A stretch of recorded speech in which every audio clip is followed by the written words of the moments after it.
Welcome everyone to Reuters on the Road, in which one of our guests has the loop of Canary Wharf, so about 3.5 minutes to make his or her case.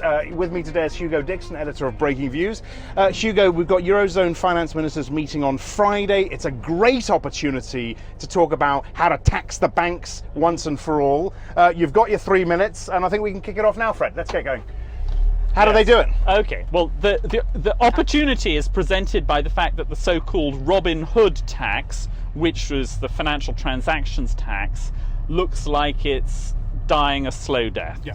And so now we can look at better alternatives. I never liked that Robin Hood tax. Okay, so run us through these alternatives. What have we got on the table? Well, first one is hot money tax. This is designed to make banks rely less on hot money, particularly short-term wholesale money. We have a tax like that in the UK, the levy, and about, I think, 11 of the European Union countries have it, but it should be something across the board. So you like what the UK is doing, you say that you need to adopt this across the board. Universalise it. The US doesn't do this either, do they? They don't do it, but remember, this idea was almost started by the US. Obama called it a fiscal financial responsibility fee, and then it dropped, but he actually put it back on the agenda in September after the presidential elections.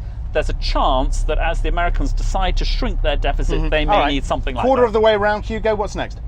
Second thing is what they need to do is they need to get away the tax bias in favour of debt. In most countries around the world, interest payments on debt are tax deductible. That gives companies an incentive to load themselves up to the gills. I'm trying to work out a way to make that sound sexy, but I don't think we can we?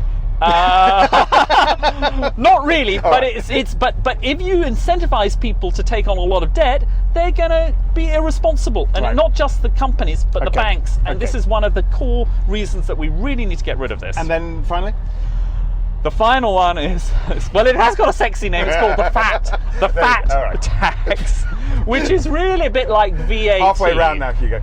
So the idea there is that this is actually a little known fact, is that banks, financial services, are exempt from value-added tax in Europe and pretty much everywhere around the world. And so what that does, it leaves all sorts of distortions. One of the things it means is that the banks are probably under-taxed, but above and beyond that, it means that certain activities, businesses actually probably overtaxed, consumers undertaxed, and the banks in general don't pay enough. So what you need is you need to have a new type of tax, which is either you put VAT on the banks, or you put what is called the financial activities tax, which has a wonderful acronym, FAT or FAT tax. Now let me. We're coming up to we've just gone green. Final corner here as we head into the home straight. Is this about raising money, or is this about changing behaviour?